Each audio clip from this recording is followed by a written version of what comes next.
Bonjour à tous, bienvenue sur les nouveaux chemins de la connaissance. Au fond, on écrit des choses un peu parce qu'on les pense, mais aussi beaucoup pour ne plus les penser. Et puis ensuite... Vous voyez bien que c'est un philosophe. Et puis ensuite, terminer un livre, c'est ne plus pouvoir le voir. Tant qu'on aime encore un petit peu son livre, on l'écrit.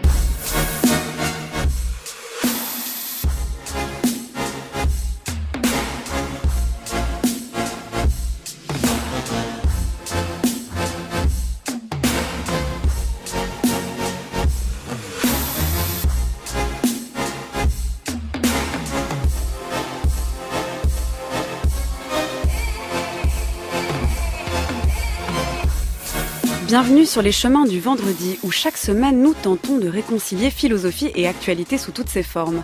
Problématiques du jour, personnalité et essais en tout genre, une autre manière de tendre le micro à la philosophie en train de se faire.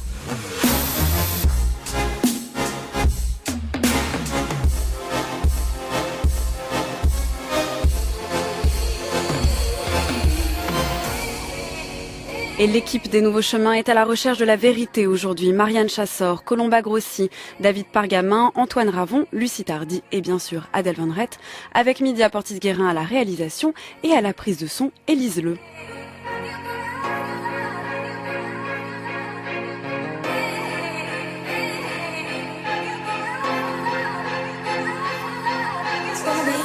Nietzsche, au paragraphe 50 de son Antéchrist, disait ceci.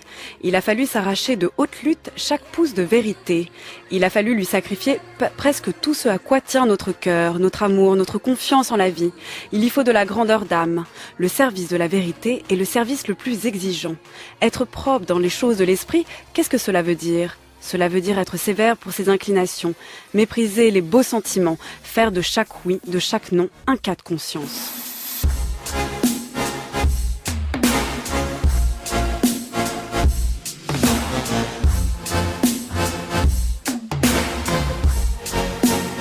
Il serait donc grand temps de consentir à prendre un peu plus au sérieux que l'on ne fait la plupart du temps les héritiers de Nietzsche.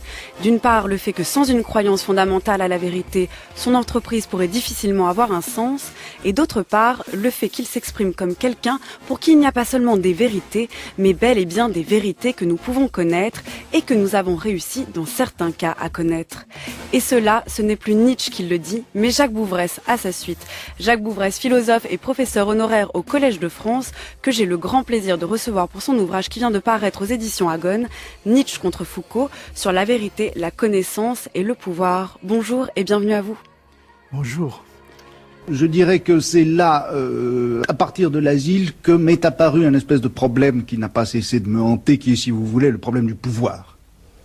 C'est-à-dire qu'il n'est pas vrai que la connaissance puisse fonctionner, ou si vous voulez que l'on puisse découvrir la vérité, la réalité, l'objectivité des choses, sans mettre en jeu un certain pouvoir, une certaine forme de domination, une certaine forme d'assujettissement. Bon. Connaître et assujettir, savoir et commander, ce sont des choses qui sont intimement liées, et si vous voulez, je l'ai découvert à l'état pur dans l'asile, où là, le savoir médical, la connaissance apparemment sereine et spéculative du psychiatre est absolument indissociable d'un pouvoir extraordinairement méticuleux, savamment hiérarchisé, qui se déploie dans l'asile et qui constitue véritablement l'asile.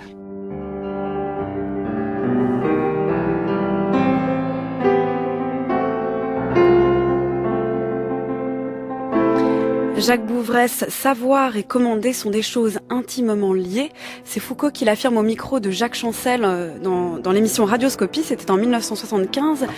Voilà qui fait écho d'une certaine manière au sous-titre de votre livre sur la vérité, la connaissance et le pouvoir. Est-ce que c'est cette assimilation entre connaissance et pouvoir que vous pouvez critiquer chez Foucault ?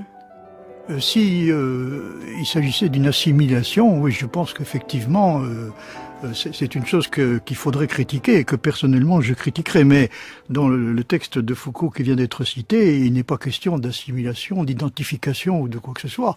Il est question simplement d'une forme de solidarité entre la connaissance et le pouvoir. Et c'est un thème qui est absolument central chez Foucault, qui a été développé de bien des façons. Il souligne par exemple que dans le cas du psychiatre, ça paraît évident, si vous voulez, ce lien entre le savoir et le pouvoir, le lien entre ce qu'il sait et la façon dont il se sert de ce savoir pour agir d'une façon qui peut être considérée et critiquée comme plus ou moins autoritaire.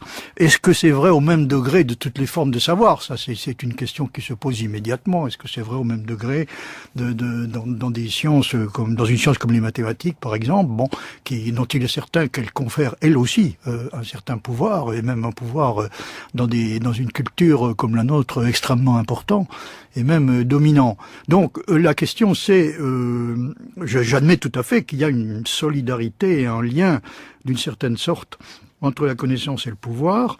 Donc je peux tout à fait suivre Foucault quand il dit que il n'y a pas de savoir qui ne s'accompagne pas d'un certain pouvoir qu'il confère à ceux qui détiennent le savoir en question, et inversement, il n'y a pas de pouvoir qui ne se manifeste pas par la production d'une forme de savoir. Mais le problème est que ce genre de réflexion, ce genre de considérations développées par Foucault ont souvent abouti chez certains postmodernes à l'idée que, au fond, le savoir se réduit au pouvoir. C'est-à-dire la connaissance n'est rien d'autre qu'une forme de pouvoir. Et de là, on arrive assez facilement, ça a été fait par certains, à l'idée que c'est la vérité elle-même qui en quelque sorte est répressive, voire même oppressive. On veut dire par là que, en réalité, que c'est un certain usage qui est fait de la vérité par des gens qui ne la détiennent pas forcément, mais qui croient la détenir. C'est cet usage-là qui peut être répressif et même oppressif, mais rien n'autorise à tirer de ça la conclusion que la vérité elle-même est répressive. Malheureusement, donc il y a eu un certain usage qui a été fait à la fois de Nietzsche d'ailleurs, déjà de Nietzsche et de Foucault lui-même, et qui aboutit à peu près à ce type de conclusion. Voilà, parce que votre ouvrage s'appelle Nietzsche contre Foucault, donc vous critiquez chez Foucault aussi une manière de lier intimement pouvoir et vérité en partant de Nietzsche. Vous lui reprochez d'une certaine manière une mauvaise lecture de Nietzsche. Alors oui, c'est un fait que sur la question de la vérité, je pense qu'il n'a pas tenu compte, alors qu'il aurait dû le faire dans un certain nombre de choses très importantes que dit Nietzsche, mais c'est lié en partie au fait que il a fait de Nietzsche des lectures qui sont quand même assez limitées, c'est-à-dire qui sont concentrées sur une période précise, qui est la période qui correspond à ce qu'on appelle, à tort ou à raison, il y a des gens qui contestent cette façon de faire, ce qu'on appelle la période pro-lumière de Nietzsche, c'est-à-dire la période où il a une tendance à traîner, à utiliser explicitement, à jouer explicitement la science contre la religion et la métaphysique. Ce qui, est assez conforme, au moins à première vue, à l'esprit de lumière, c'est-à-dire utiliser le savoir scientifique pour combattre ce qui s'appuie essentiellement sur l'autorité, la tradition, pour essayer de se débarrasser de certaines illusions, en particulier celle de la religion. Donc, il s'est concentré, semble-t-il, principalement sur cette période. Il a un peu ignoré, me semble-t-il, les textes de la fin, qui sont en particulier l'Antéchrist, que Nietzsche a écrit en 1888, si je me souviens bien, mais qui a été publié seulement en 1894. Mais bon, c'est pas, la question est sans importance. Mais par exemple, à la différence de Foucault, j'ai évidemment beaucoup utilisé l'Antéchrist parce que Nietzsche il dit un certain nombre de choses qui, je crois, vont assez directement à l'encontre de ce que dit Foucault, y compris de ce qu'il dit à propos de Nietzsche. L'enjeu de votre ouvrage, qui est composé de deux textes, donc à la fois une conférence que vous avez donnée sur Foucault et sa conception de la vérité, puis ensuite un essai inédit qui s'appelle Remarques sur le problème de la vérité chez Nietzsche et sur Foucault, lecteur de Nietzsche. L'enjeu de ces deux textes, est-ce que c'est de dire qu'il y a une mauvaise lecture de Nietzsche et de son rapport à la vérité, ou uniquement finalement de proposer votre propre conception de la vérité?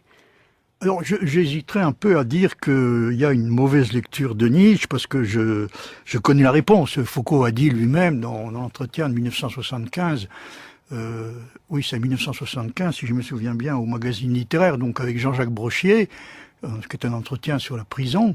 Il conclut en disant que, au fond, savoir s'il a interprété correctement Nietzsche lui est indifférent. Il dit c'est le bon usage à faire d'un auteur, c'est précisément de l'utiliser assez librement. Il parle de faire grincer, faire crier un auteur. Alors s'il a voulu évidemment faire grincer et crier Nietzsche, il serait difficile de l'attaquer sur des problèmes d'interprétation. Mais donc je pourrais dire plus modestement que j'essaie, avec beaucoup de difficultés, pratiquement depuis le milieu des années 60, de comprendre ce que Nietzsche veut dire exactement, notamment sur une question comme celle de la vérité.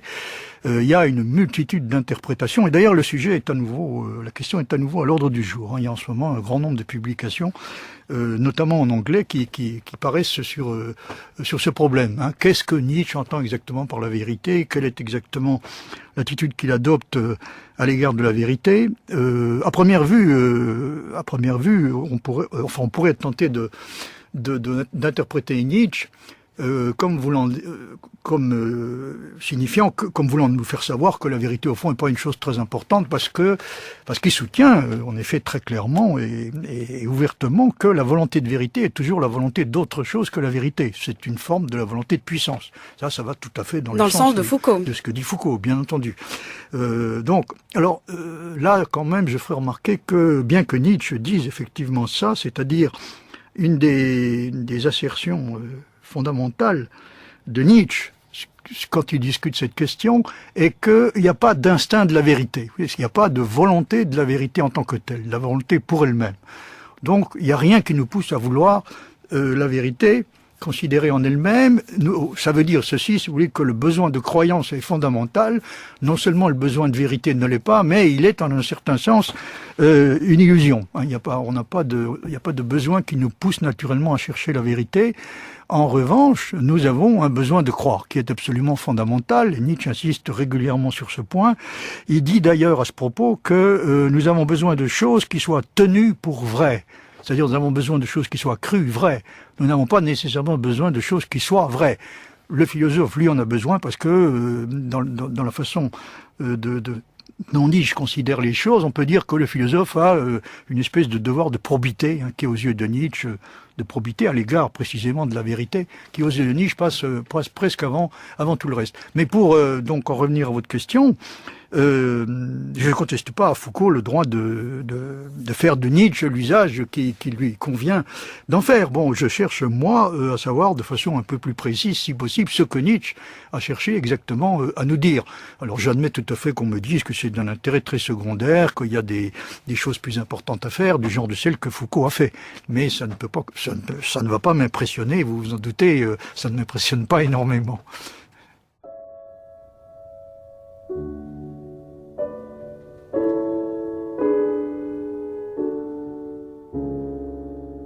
On appelle esprit libre celui qui pense autrement qu'on ne s'y attend de sa part, en raison de son origine, de son milieu, de son état et de sa fonction, ou en raison des opinions régnantes de son temps. Il est l'exception. Les esprits asservis sont la règle.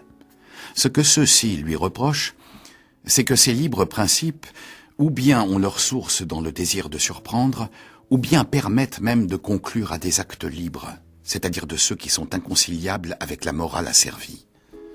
On dit aussi parfois que tel ou tel de ces libres principes peut se déduire de quelques travers et exaltations d'esprit. Mais seule parle ainsi la méchanceté, qui ne croit pas elle-même à ce qu'elle dit, mais veut s'en servir pour nuire. Mais les deux autres dérivations de sa libre pensée procèdent d'une intention sincère. Le fait est que beaucoup d'esprits libres prennent aussi naissance de l'une ou l'autre façon. Mais ce pourrait être une raison pour que les principes auxquels ils sont parvenus par ces moyens soient tout de même plus vrais et plus sûrs que ceux des esprits asservis. Ce qui compte dans la connaissance de la vérité, c'est qu'on la possède, et non pas sous quelle impulsion on l'a recherchée, par quelle voie on l'a trouvée. Si les esprits libres ont raison, les esprits asservis ont tort, peu importe si les premiers sont arrivés au vrai par immoralité et les autres restés jusqu'à ce jour attachés au faux par moralité. Au demeurant, il n'entre pas dans la nature de l'esprit libre d'avoir des vues plus justes, mais bien plutôt de s'être affranchi des traditions, que ce soit avec bonheur ou avec insuccès. Mais d'ordinaire, il aura tout de même la vérité de son côté, ou tout au moins l'esprit de recherche de la vérité. Il veut, lui, des raisons, les autres, des croyances.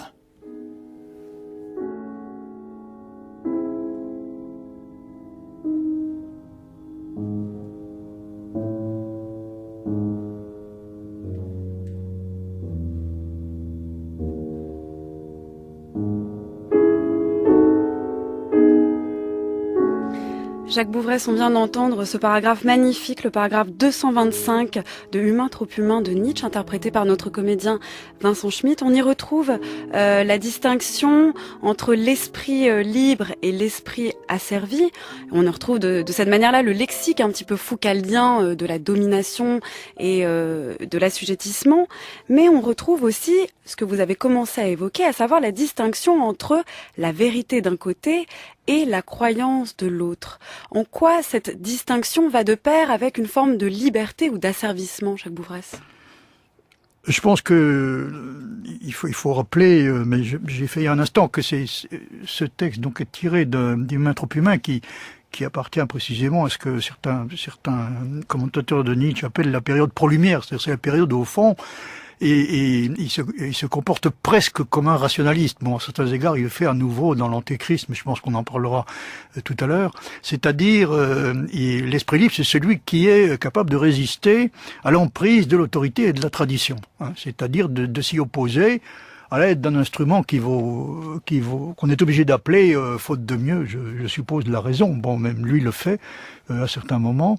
Donc, on a le droit de poser des questions à propos de ces prétendues sources de connaissances que constituent l'autorité et la tradition. On a non seulement le droit de demander des raisons, mais on a même le devoir d'en demander, et de ne pas se satisfaire immédiatement, de ne pas céder immédiatement aux injonctions qu'elle formule à notre égard, c'est-à-dire à la façon dont elle s'efforce de réglementer ce que nous pensons et la façon dont nous agissons. Alors, ce qui est très important dans ce passage, enfin, ce qui pour moi est très important, c'est la façon dont Nietzsche souligne une chose qui, à ses yeux, a une grande importance, c'est que, j'ai rappelé il y a un instant que pour lui, il n'y a pas d'instinct. Il n'y a pas d'instinct de la vérité, il n'y a même pas non plus à proprement parler d'instinct de la connaissance. Donc, quand nous voulons la vérité, nous voulons toujours en réalité autre chose que la vérité. Nous pouvons, par exemple, vouloir des avantages de nature quelconque, notamment des avantages qui sont de l'ordre du pouvoir, le pouvoir que confère le fait de détenir quelque chose, qui n'est d'ailleurs peut-être pas forcément la vérité, mais en tout cas qu'on réussit à présenter comme étant la vérité. Donc ça présente un avantage. Donc il y a toujours ce que Nietzsche fait dans ce genre de passage et consiste au fond à produire une critique en règle de l'idée de la connaissance pure et désintéressée. Il n'y a jamais de connaissance pure et désintéressée, c'est-à-dire qu'il serait complètement affranchi de toute espèce de dépendance par rapport à des instincts de nature diverse. Donc il y a toujours la volonté instinctive de satisfaire des besoins et des intérêts plus ou moins immédiats qui est à l'œuvre dans la recherche de la connaissance. Ça vaut même pour une recherche aussi pure et désintéressée qu'on pourrait l'imaginer, comme la recherche philosophique. Elle est souvent présentée de cette façon. Donc Nietzsche considère que dans la quasi-totalité des cas, c'est une illusion complète, mais il n'empêche, et c'est lui-même qui le souligne, que malgré ça, la volonté de vérité, qui en réalité n'est pas la volonté de la vérité, peut quand même nous amener à découvrir bel et bien la vérité. C'est ce qui est dit à propos de l'esprit libre. L'esprit libre, c'est-à-dire affranchi de la dépendance par rapport à une autorité étrangère, en particulier par rapport à celle des conventions, des traditions, etc., des normes sociales. Même cet esprit-là est certainement motivé par des besoins et des intérêts de nature diverse. Il n'empêche, dit Nietzsche, qu'il a probablement plus de chance parce qu'il est animé davantage par quelque chose qu'on peut appeler l'esprit de la recherche. Il a plus de chance. C'est différent d'un instinct de la vérité. C'est pas un instinct au sens propre du terme, puisque pour Nietzsche il n'existe rien de tel. Donc c'est plutôt une discipline qui peut s'acquérir et que certains acquièrent à un degré plus ou moins élevé. Nietzsche est convaincu de l'avoir acquis en ce qui le concerne au plus haut degré. C'est clair qu'il se classe dans la catégorie des esprits libres par excellence. Il pense même qu'il n'y a pratiquement jamais eu dans l'histoire de la pensée d'esprits aussi libérés et aussi libres que lui. Bon, ce qui peut être lui-même quelque peu sur ce point victime d'une illusion, mais enfin c'est un point que nous pouvons laisser de côté. Mais en tout cas, vous voyez que on peut voir que Nietzsche dissocie clairement deux questions. La question de l'origine de la connaissance, la question la connaissance peut tirer son origine d'impulsions et de motivations qui sont tout sauf pures et désintéressées. Ça ne signifie pas pour autant que il est impossible d'arriver à la connaissance de cette façon. C'est-à-dire, malgré ça, il se peut très bien que on ait réussi à acquérir la connaissance. Alors, ce qui fait que je dirais que la conclusion qu'on peut tirer de ça, c'est que l'absence de quelque chose qui mériterait d'être appelé un instinct de la connaissance et un instinct de la vérité, cette absence rend simplement la connaissance peut-être probablement plus improbable et plus difficile. Ça ne la rend pas impossible. Ça ne veut pas dire que la connaissance se réduit que l'acquisition de connaissance se réduit à une simple acquisition de pouvoir. Pour Nietzsche, ce sont deux choses différentes. Quelle distinction faites-vous entre connaissance et vérité ? Si vous voulez, il y a une différence en principe essentielle à faire entre les deux choses, c'est-à-dire que la connaissance est supposée être la connaissance de la vérité. Bon, la question c'est de savoir si on doit réellement considérer, comme l'a fait de façon générale la tradition philosophique, que la connaissance est un effet de la vérité, c'est-à-dire il y a d'abord la vérité. Les choses sont d'une certaine façon, les choses sont telles et telles, et puis il y a la possibilité pour nous d'en prendre connaissance. Les deux choses ne sont pas identiques, bien sûr, puisqu'il y a une multitude de choses probablement qui sont vraies, mais dont nous ne savons pas qu'elles sont vraies. Il suffit de prendre l'exemple des mathématiques. Il a fallu plus de 3 siècles pour démontrer un théorème fameux, comme le théorème de Fermat. Il n'empêche que une fois qu'il a été démontré, on sait qu'il était vrai et que il était vrai depuis le début. Et les mathématiciens, la plupart des mathématiciens étaient convaincus avant qu'on le démontre qu'il était vrai. Donc on est obligé de faire une distinction, me semble-t-il, qui malheureusement a tendance à disparaître un peu chez Foucault. C'est justement un des problèmes que pose le langage qu'il utilise. Il a plutôt tendance, lui, à considérer que la vérité est un effet de la connaissance que l'inverse. C'est-à-dire, dans la façon traditionnelle de considérer les choses, on dirait que la vérité comporte une dimension ontologique, c'est-à-dire dire le vrai, c'est dire que les choses sont comme ceci ou comme cela, quand elles sont réellement comme ceci ou comme cela. Mais ça n'est pas la façon dont lui-même considère les choses. Il a plutôt tendance...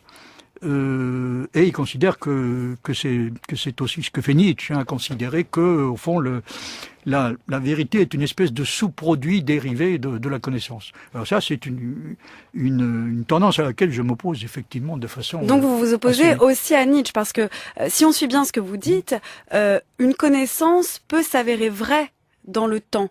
Elle peut aussi s'avérer fausse. Du coup, quelle est la distinction entre la croyance et la vérité ? Alors, pour ce qui la croyance et la connaissance, si ce n'est plus ce critère de vérité. Pour ce qui concerne les relations la relation de la connaissance à la vérité, j'ai rencontré une difficulté considérable quand je me suis aperçu que l'interprétation que Foucault donne de ce que dit Nietzsche sur ce problème consiste à dire que Nietzsche aurait en quelque sorte de désimpliquer l'un de l'autre les deux concepts de connaissance et de vérité. Ce qui, traduit en clair, semble suggérer que, jusqu'à Nietzsche, en gros, on pensait que ce qui est connu doit être vrai. C'est-à-dire, prenez une proposition P quelconque, si vous avez un sujet S, quand vous dites que S sait que P, c'est-à-dire, par exemple, il sait que la Terre est ronde, ça implique que la Terre est ronde est vraie. Bon, que la proposition la Terre est ronde est vraie, sans quoi on ne pourrait pas dire qu'il le sait. Alors du point de vue diachronique, évidemment,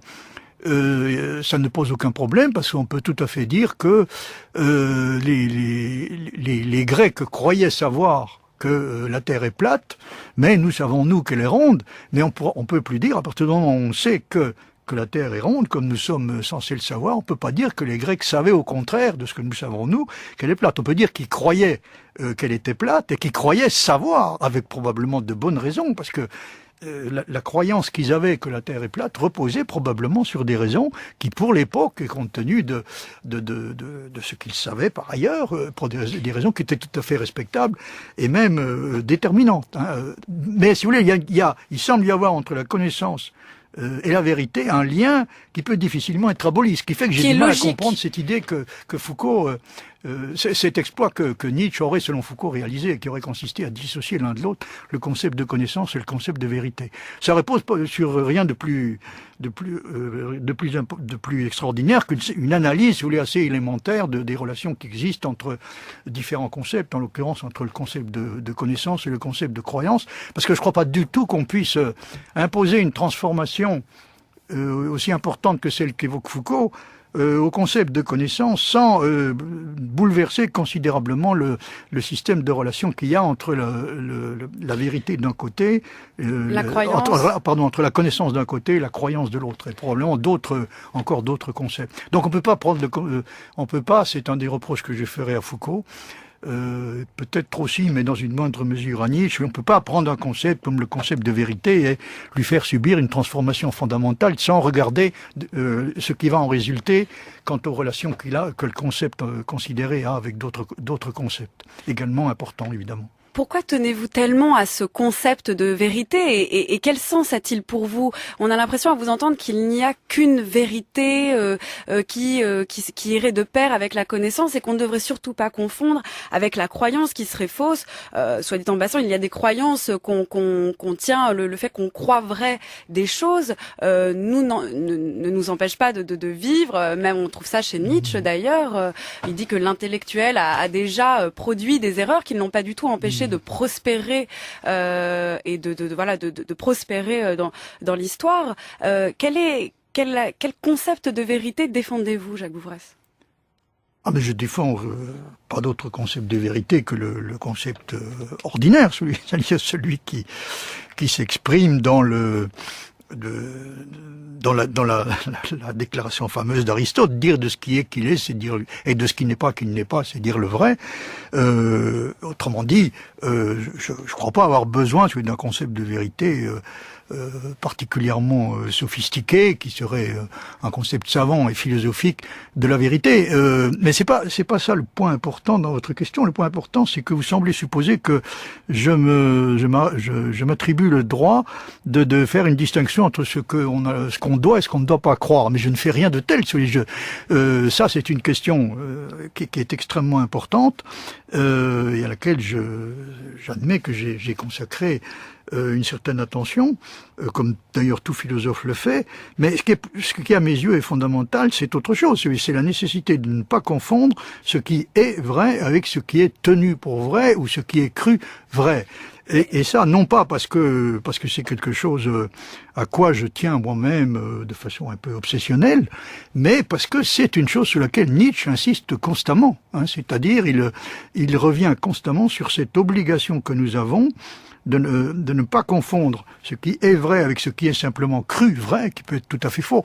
Et là, ça nous ramène à la question que vous posiez à l'instant, c'est-à-dire il y a une différence fondamentale entre la connaissance et la croyance qui semble importante, qui se traduit notamment par le fait qu'une croyance peut être fausse. La bonne partie des croyances que nous avons peuvent très bien être fausses, il se peut même qu'une bonne partie le soit.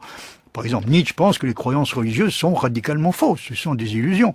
Il n'est pas le seul à penser ça, il y a toute une série de penseurs de premier ordre qui ont soutenu ce genre d'idées. Par exemple, Bertrand Russell et Freud. Freud, dans L'avenir d'une illusion, soutient que les croyances religieuses sont des illusions, ce qui n'est pas tout à fait la même chose que des erreurs, soit dit en passant. Les illusions, si vous voulez, ce sont des choses que nous croyons parce que nous avons un besoin particulier qu'elles soient vraies. Ce qui ne veut pas dire automatiquement qu'elles sont fausses, parce que là on retombe un peu toujours sur le même problème. Il se peut que le besoin que nous avons que certaines choses soient vraies nous amène effectivement à croire qu'elles sont vraies. Il se peut que ça constitue même la seule raison de croire qu'elles sont vraies et que malgré ça elles soient bel et bien vraies. Donc une illusion, c'est pas tout à fait la même chose qu'une erreur. Enfin bon, ça c'est pour apporter une précision qui a son importance quand on essaie de comprendre exactement ce que Freud dit dans L'avenir d'une illusion. Mais je veux dire, je suis tout à fait d'accord avec vous quand vous dites, et Nietzsche est le premier à le souligner, que nous avons besoin à la fois de vérité et de croyances, évidemment. Il y a des croyances qui sont d'une importance absolument vitale, sans lesquelles nous ne pourrions tout simplement pas vivre. Et même Nietzsche, je l'ai dit aussi, je crois, tout à l'heure, Nietzsche soutient que le besoin de croyance est la seule chose, c'est la chose première, c'est la chose fondamentale. La question qui se pose ensuite est de savoir si nous n'avons pas en plus de ça une espèce d'obligation d'essayer de faire en sorte de n'avoir autant que possible que des croyances vraies, à supposer que ce soit possible, ou en tout cas de faire un effort, de faire un effort qui soit le plus honnête et le plus sérieux possible pour nous assurer que ce que nous croyons être vrai est réellement vrai. Alors ça correspond à une différence qu'on peut faire et qui est extrêmement importante chez Nietzsche, elle est même fondamentale, la différence qu'on peut faire entre la vérité et la véracité. Il y a un livre de Bernard Williams qui est de 2002, si je me souviens bien, c'est le dernier livre qu'il a écrit, qui s'intitule « Vérité et véracité », dans lequel il explique de façon très, très pertinente qu'il y a un rapport de tension, voire même à la limite de contradiction entre ces deux exigences. Il y a l'exigence de vérité, c'est-à-dire l'obligation dans laquelle nous nous trouvons d'essayer de connaître la vérité et d'agir en fonction plutôt de ce qui est vrai que de ce que nous croyons probablement à tort être vrai, enfin souvent à tort en tout cas, être vrai. Et puis il y a une exigence concurrente, si on peut dire, qui est l'exigence de véracité. Alors l'exigence de véracité, c'est l'exigence dans laquelle nous nous trouvons, et alors pour Nietzsche c'est quelque chose d'absolument fondamental, de nous assurer que ce que nous croyons être vrai est vraiment, si l'on peut dire, vrai. Avec le risque de découvrir que ce n'est pas du tout le cas, donc d'être du coup dépossédé d'une croyance. D'où l'esprit libre qui s'oppose aux croyances. Voilà, alors effectivement, on arrive à un stade où l'exigence de véracité a pour effet de disqualifier un bon nombre de nos croyances, voire même à peu près toutes nos croyances, parce que il n'y a que très peu de croyances qui reposent sur des raisons qui pourraient être qualifiées de démonstratives. La plupart de nos croyances, ou bien ne reposent à peu près sur aucune raison, ou bien reposent sur des raisons qui, en tout état de cause, ne sont que partiellement concluantes, enfin qui sont des raisons qui ne créent pas une obligation de croire. Donc, pour résumer, l'exigence de véracité peut être poussée tellement loin qu'elle finit par être fatale à la vérité. C'est-à-dire on finit par se retrouver dans une situation où on a l'impression qu'il n'y a aucune vérité possible, en tout cas aucune vérité connaissable pour nous. C'est-à-dire on peut jamais arriver jusqu'à la vérité. Et alors une bonne partie de ce que fait Nietzsche, je crois, peut se comprendre en fonction de cette tension extrêmement douloureuse qu'il y a entre d'un côté le besoin qu'on a d'accéder à des vérités et de l'autre le besoin de véracité.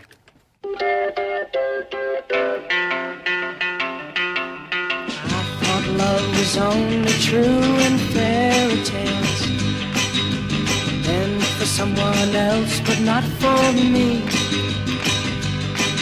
Our love was out to get me, that's the way it seemed. Disappointment haunted all my dreams. Then I saw her face, now I'm a believer, not a trace of doubt in my mind. I'm in love, I'm a believer, I couldn't leave her if I tried. Vous écoutez France Culture, bienvenue sur les chemins du vendredi et aujourd'hui c'est de vérité que nous parlons. Vérité, connaissance, pouvoir avec Jacques Bouvresse, philosophe et professeur honoraire au Collège de France que j'ai le plaisir de recevoir pour son ouvrage qui vient de paraître aux éditions Agone, Nietzsche contre Foucault. All you get is pain. When I needed sunshine, I got rain. Oh, then I saw her face. Now I'm a believer, not a trace of doubt in my mind. I'm in love, I'm a believer, I couldn't leave her if I tried. Dites-moi donc, quels sont vos tourments, monsieur Rampal? Vous ne croyez donc pas au loup-garou? Je suis un homme de raison, monsieur le comte, et j'agis ainsi que la science le commande. Ah, la force du savoir et de la raison contre l'imagination échauffée de nos paysans qui pourraient ne pas approuver votre méthode. Mais vous oubliez que monseigneur l'évêque de Mende s'est exprimé à maintes reprises sur l'origine de nos malheurs. Ma foi, monsieur le comte. Vous tous, qui avez la douleur de voir vos enfants égorgés par ce monstre, êtes-vous bien sûr de ne pas avoir mérité ce châtiment? Au lieu d'apprendre à vos enfants à rendre grâce à Dieu chaque jour et à considérer la pauvreté comme un trésor, vous leur enseignez la convoitise, l'orgueil, le mépris. Prions, mes frères, pour l'âme de notre Jeanne. La bête que Jeanne m'a décrite avant de mourir avait tout d'une créature de Satan. Sa taille, son pelage, le souffle vénéneux qui sortait de sa gueule monstrueuse. Oui, mes frères, Dieu nous met à l'épreuve. Les forces du mal se sont abattues sur notre province. Mais nous n'y céderons pas. Notre foi est pure et elle triomphera des forces du mal. Prions.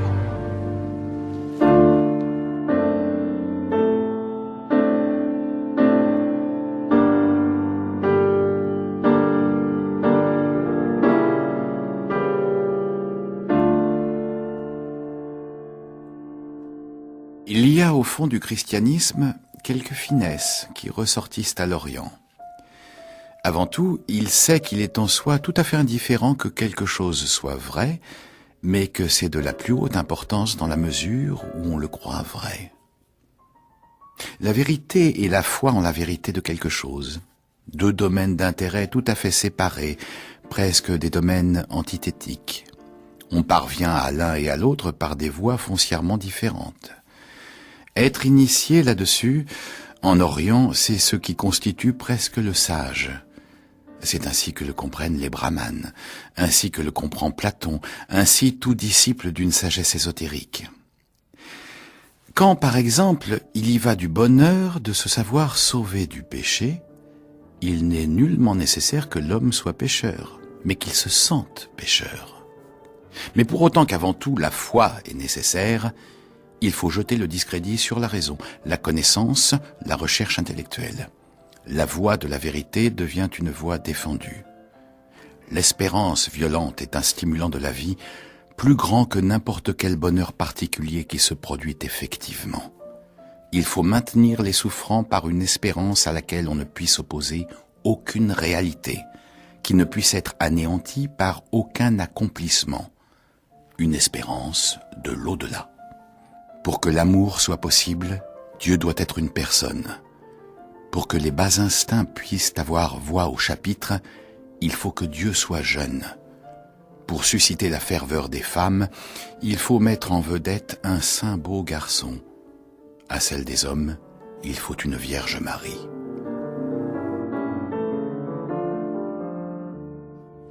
Jacques Bouvresse, on a entendu un extrait du film La Bête du Gévaudan de Patrick Volson. On y a entendu s'opposer deux réactions face au mystérieux cadavre retrouvé dépecé par une bête. D'abord le médecin qui tente d'y trouver une raison, qui tente de découvrir la vérité, et puis le prêtre qui y voit pour sa part un signe du châtiment. Et cela rejoint d'une certaine manière le sens du texte extrait de l'Antéchrist qu'on vient d'entendre, dans lequel Nietzsche dit que ce qui compte dans le christianisme, ce n'est pas que quelque chose soit vrai, mais qu'on le croit vrai. Finalement, Jacques Bouvresse, est-ce qu'on peut postuler aussi une certaine forme de plasticité de la vérité, à savoir ce qui est vrai, qui correspond à une chose et qui désigne un rapport de convenance, et ce qui est vrai, à savoir ce qui est tenu pour vrai, cru pour vrai finalement? Effectivement, il peut y avoir une tentation de se dire après tout, oui, est-ce que ce qui est vrai est tellement différent de ce qui est cru ou vrai. Et là, ce qui est cru vrai, pardon. Et là, on débouche presque immédiatement sur la question de la relativité de la vérité, sur laquelle on peut évidemment être tenté de défendre des positions relativistes plus ou moins radicales, puisqu'il y a des gens qui considèrent que vrai, ça ne veut jamais dire que vrai pour telle ou telle espèce d'être humain, dans telle ou telle condition, à telle ou telle époque, etc. Bon, je pense qu'il serait pas très intéressant pour nous de nous lancer dans une discussion approfondie sur cette question du relativisme, mais ce qui est certain, c'est que Nietzsche lui-même tient particulièrement à cette distinction entre ce qui est vrai et ce qui est simplement tenu pour vrai ou cru vrai. En ce qui concerne la question de la croyance, alors il y a, à mon sens, que la traduction française que vous avez utilisée parle de foi. Je pense qu'il faudrait parler foi en la vérité. Oui, il faudrait parler de croyance. Plutôt, c'est plus général que ça. C'est-à-dire, ce que Nietzsche soutient, c'est que le chemin nous avons besoin de la croyance à la vérité. Nous avons un besoin beaucoup moins sensible et peut-être même inexistant de la vérité elle-même. Et il a cette formule qui est quand même très catégorique et très claire, c'est que le chemin qui mène à la vérité, le chemin qui mène à la croyance à la vérité, sont non seulement des chemins différents, mais ça peut même être à peu près des chemins opposés. C'est-à-dire, on peut très bien, par exemple, se dire que l'endoctrinement peut amener assez facilement à la croyance à la vérité, mais ça ne garantit en aucun cas qu'il va nous amener à la vérité. C'est même plutôt l'inverse qui se passe la plupart du temps. Alors là, nous touchons, enfin, ce dont il est question dans ce passage, est une question vraiment cruciale aux yeux de Nietzsche. Il l'avait d'ailleurs, il avait déjà fait cette distinction auparavant, mais il y insiste alors spécialement dans l'Antéchrist, la distinction donc entre le chemin qui conduit à la croyance et le chemin qui conduit à la vérité. Il a l'honnêteté de remarquer que le christianisme est tout à fait conscient de l'existence de cette différence et de l'importance qu'elle a, c'est-à-dire il n'accuse pas le christianisme d'avoir confondu purement et simplement la vérité avec la croyance à la vérité, simplement comme ce qui compte pour le christianisme et pour les religions en général, c'est tout de même bel et bien la croyance, puisque la vérité commence à compter réellement à partir du moment où elle est crue, c'est-à-dire à partir du moment où il y a des gens qui la croient. Mais alors Nietzsche insiste particulièrement dans l'Antéchrist sur le fait que ce qu'il appelle la preuve de force n'est pas une preuve de la vérité, c'est-à-dire on ne peut pas justifier la croyance et amener les gens à la partager en insistant essentiellement sur des avantages de nature diverse qui sont susceptibles de résulter de la croyance, en particulier le salut. Dans ce passage, ou immédiatement avant ou après, je ne sais plus, il explique que la preuve de force, c'est la preuve qui consiste à invoquer le salut comme une preuve de la force ou de l'efficacité de la religion, c'est-à-dire elle est en mesure de vous procurer le salut. Elle a les moyens de vous procurer le salut, par conséquent, elle est vraie. Et à ça, Nietzsche répond, c'est pas du tout parce qu'elle a les moyens de vous promettre le salut, une promesse dont d'ailleurs il est impossible de s'assurer qu'elle est réellement tenue, puisque personne n'est revenu pour nous dire exactement ce qui se passe dans l'au-delà. Donc, Nietzsche va jusqu'à dire que le fait que la croyance, si vous voulez, nous fasse plaisir, ou nous procure un avantage de cette sorte, qu'elle nous rende, par exemple, qu'elle nous rende plus forts, plus sereins, plus heureux, plus efficaces dans la vie, etc. C'est pour lui plutôt un argument contre la religion, parce que même si la religion est en mesure de nous promettre tout ça, d'abord il faudrait pouvoir s'assurer qu'elle tient effectivement sa promesse, et puis ensuite ça ne constituerait de toute façon pas une preuve. La preuve de la vérité doit être une preuve de la vérité elle-même, pas des avantages, pas de l'utilité, si vous voulez, ou du caractère agréable que peut comporter la croyance. Et ça, c'est assez étonnant, de voir Nietzsche insister à ce point sur cette distinction, parce que ça l'amène à dire, je crois que c'est dans l'Antéchrist qui dit que l'humanité en général veut des gestes, nous voulons des raisons. On retrouve cette idée que il faut être en mesure de produire des raisons, et on a le droit de demander aux gens qui affichent des croyances, par exemple des croyances religieuses d'une certaine sorte, on a le droit de leur demander si ils cherchent à nous convaincre plus ou moins d'adopter ce genre de croyances, on a le droit de leur demander des raisons. Et les raisons, ça veut dire des raisons, encore une fois, de la vérité. Ils ont le droit de ne pas en donner en disant que c'est une croyance. Ils peuvent tout à fait ne pas en donner, mais du coup, nous sommes dispensés, si vous voulez, d'accorder, du point de vue de Nietzsche, d'accorder davantage d'attention à l'effort auquel ils sont en train de se livrer pour essayer de nous convaincre. Alors, j'ai insisté dans le livre, et j'y insiste à nouveau sur l'importance de cette distinction entre les deux espèces de preuves, la preuve de force et la preuve de vérité. Nietzsche, d'ailleurs, parle à un moment donné de ce qu'il appelle de ce qu'il considère comme une espèce de sous-espèce de la preuve par la force. Il appelle ça la preuve par le plaisir. Beweis aus der Lust. C'est-à-dire au lieu de dire, vous voyez, au lieu de dire la croyance vous procurera le salut dans l'autre monde, il y a quelque chose on peut dire quelque chose qui est peut-être plus plus immédiatement convaincant. La croyance dans ce monde-ci vous procurera le plaisir, ça vous rendra plus serein, plus détendu, plus joyeux, etc.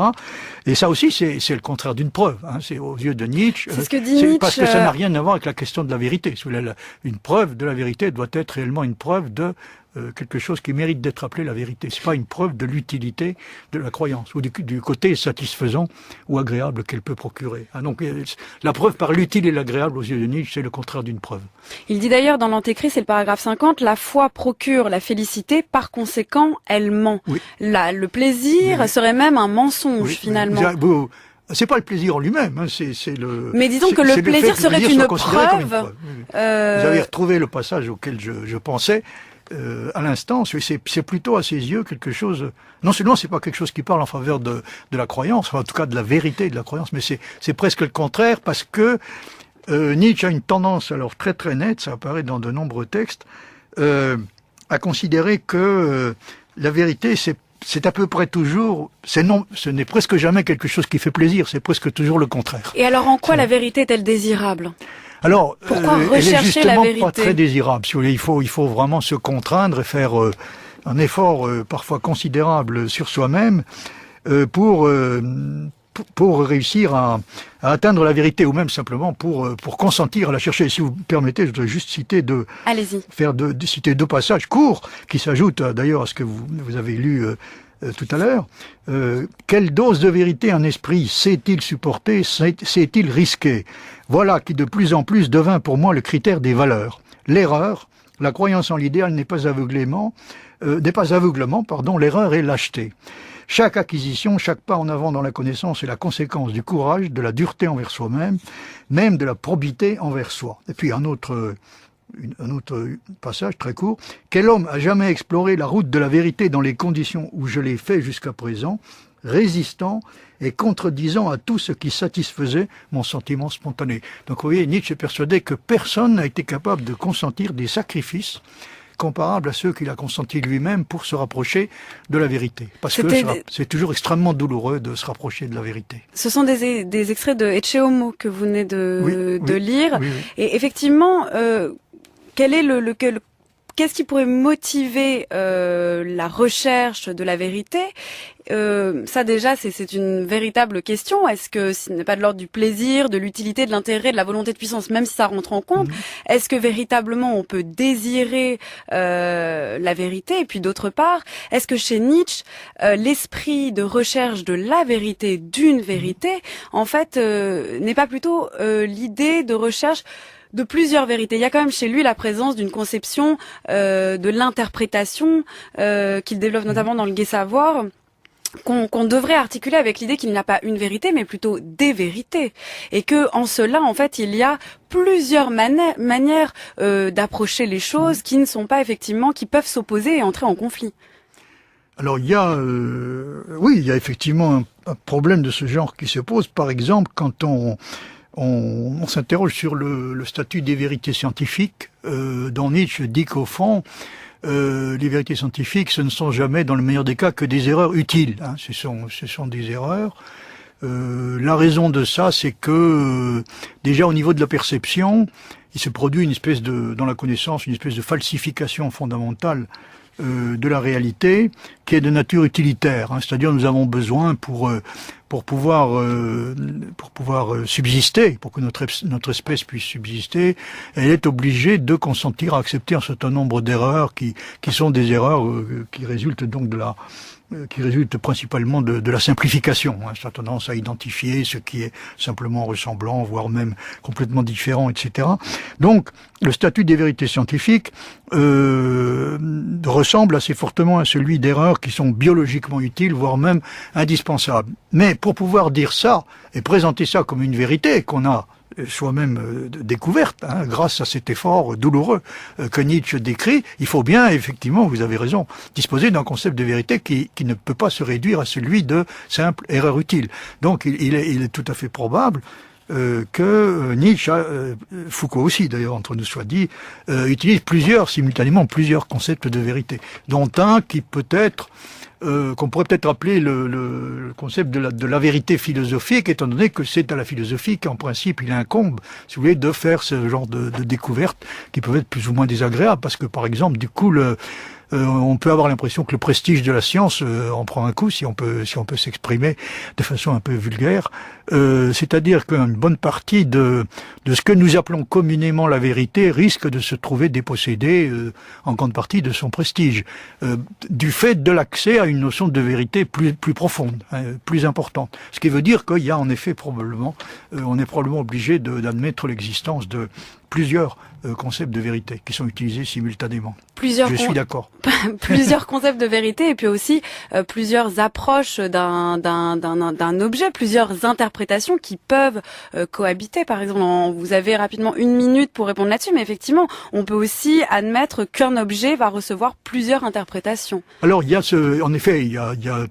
une question centrale dont il aurait fallu pouvoir parler beaucoup plus, c'est la question que pose ce qu'on appelle le perspectivisme nietzschéen, c'est-à-dire l'idée qu'effectivement nous n'entrons jamais en possession de l'objet lui-même, nous ne réussissons jamais à acquérir que des perspectives diverses sur l'objet en question, qui possèdent toute une certaine légitimité.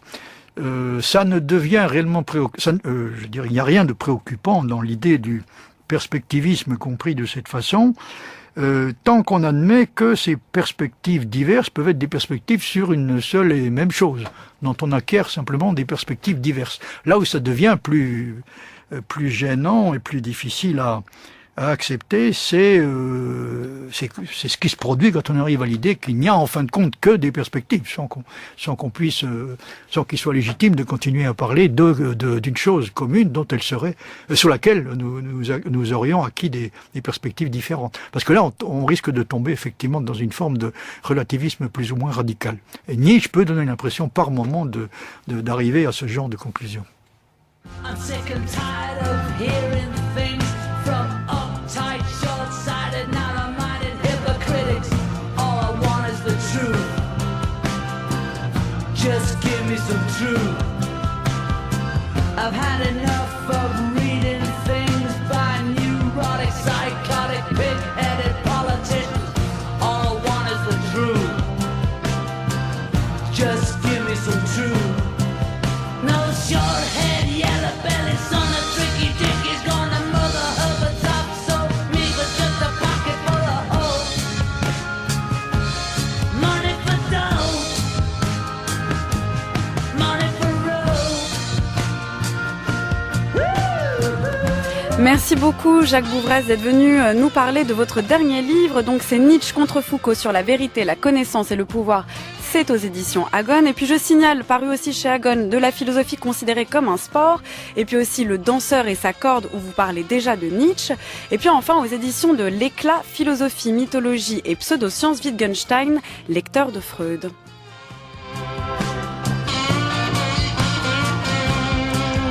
No short-head, yellow-bellied son of tricky dick is gonna mother her but top so me with just a pocket full of soul. Money for dough, money for road.